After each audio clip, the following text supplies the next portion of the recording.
Hello everyone, my name is Anand Raja and I'm a solutions engineer and technical evangelist for Infragistics. In case you haven't heard of Infragistics, we are a control vendor. We're based out of Cranberry, New Jersey. We've been around for about 20 years. So today I'm going to show you our new Ignite UI control set, which is an HTML5 and jQuery control set. We've got great charts, grids, maps. Let's take a look at the agenda. First, let me leave this slide up for a second. If anyone wants to follow me, you can follow me at AnandRaja777. If you ping me, I'll also give you any source code that I showed here today.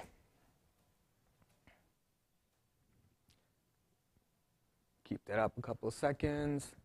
All right. Agenda is very simple and straightforward.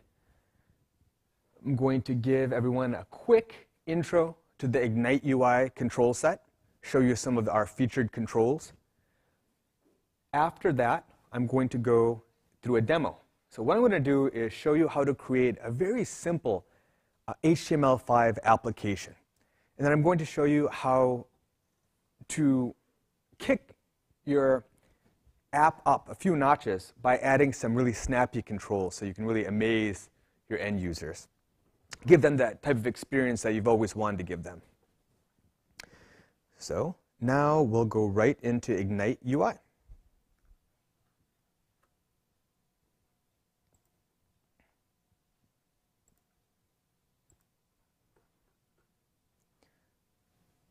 So, whoops. Let's start here. First of all, what is Ignite UI? Ignite UI is a custom control set. It's a commercial control set that Infragistics produces. Now, along with the Ignite UI control set, you get every single one of the controls that you see here, from grids, including hierarchical grids, an OLAP pivot grid, charts, maps, list views, editors, and combo boxes. These are just a few of the featured controls that you'll get. Let's quickly walk through some of the controls to look at some of the advanced features. We'll start off with the grid here. So the grid is definitely our most popular control. Let me see, it looks like I got a slow connection here. Let's give it a couple minutes.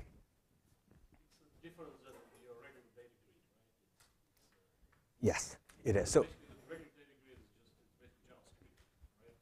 correct. Correct. Well, this one is JavaScript. The thing is, we include some advanced features that a regular grid wouldn't have. Normally, those are features that people have to custom code. And give me a second here. Let's see what's going on here. Let me just start up another Explorer.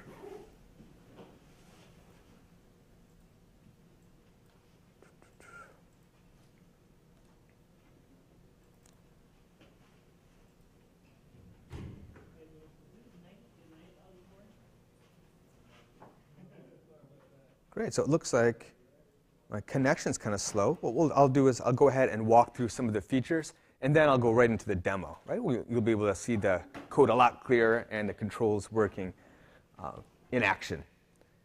So first of all, with the grid, you also get the Outlook Group By feature, as well as filtering. So this is really nice for folks that have business end users that are really used to Outlook and Excel.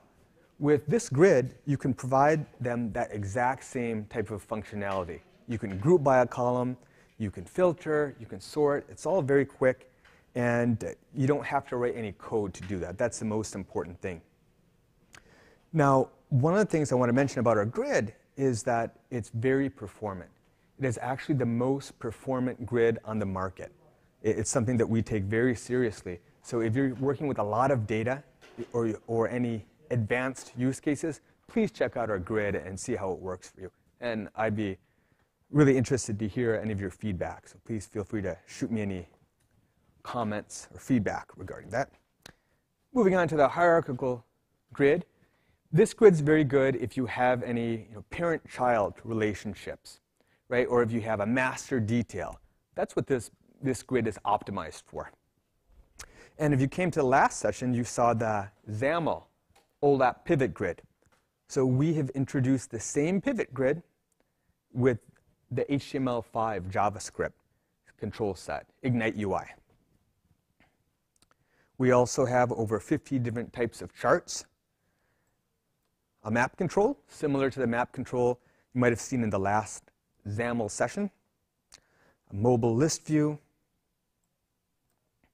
With our mobile list view, you can give your end users the same look and feel as they get with their native mobile device. So for instance, using our custom CSS, you can have one app, and based on whatever device your end user is using, you'll have a different look and feel. So you can make it look like a native iPhone application with the same code. You can make it look like a native Windows 8 application, etc.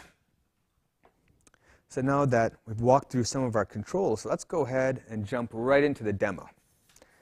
So before we start building an app, what I want to do is I want to show you some of the capabilities. I just want us to take just a couple of minutes and just kind of dream and imagine the types of things that you can do with our HTML5 controls. So when I got started with our HTML5 controls, what I wanted to do is take some web interface that I wasn't really happy with, and I wanted to redo it. So I was just asking a few people, what web UI are you not too crazy about? And the answer that I get everywhere I go is always SharePoint. The out-of-the-box default UI that you get is just not very pleasurable to work with, right? That's the bottom line. So I said, let me just take this UI and let me just build a UI, a SharePoint UI from scratch that does everything it does, everything it's supposed to do, but let me do it a little bit better. Let me really give that user a rich, exciting experience. So I'll show you the app that I built, and then we'll walk through how everything works. Okay, so you're on the left-hand side, you're looking at just your basic standard SharePoint 2010. Right, so this is what a standard site will look like. Let me go to a document library. Everything looks pretty straightforward, right? For anyone that's used SharePoint before, these are your libraries. You have documents in your libraries. You got some tasks. You got a calendar, etc. I think most of you are probably familiar with SharePoint.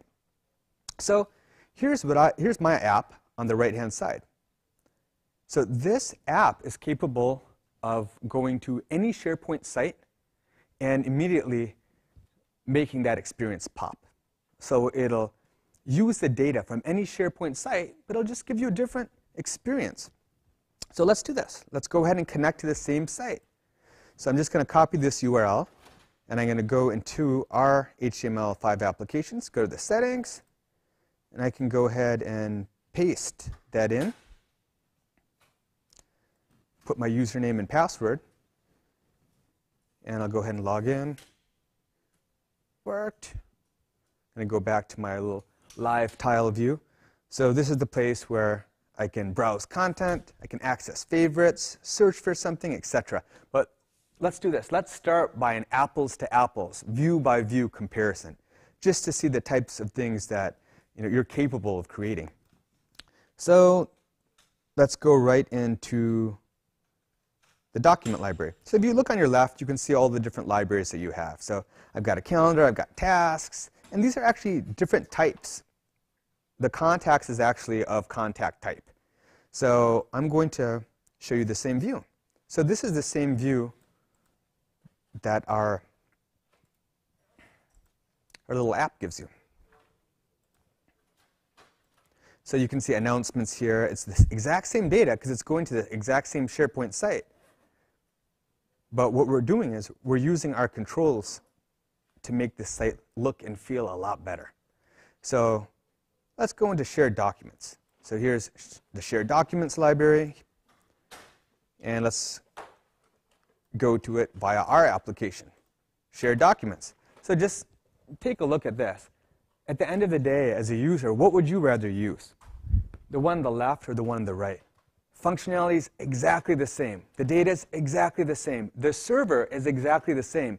The only difference is on the left, you have a UI that pops. On the right, you just have your standard UI. So you can see the shared documents here. I have all the exact same documents, right? Just a different look and feel.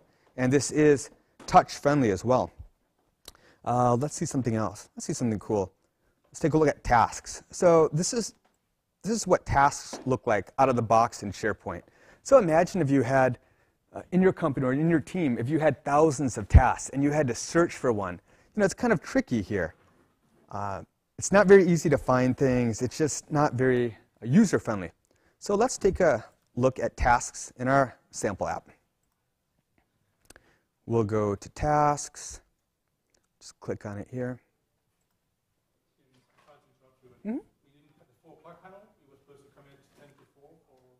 Oh, we're running a little late.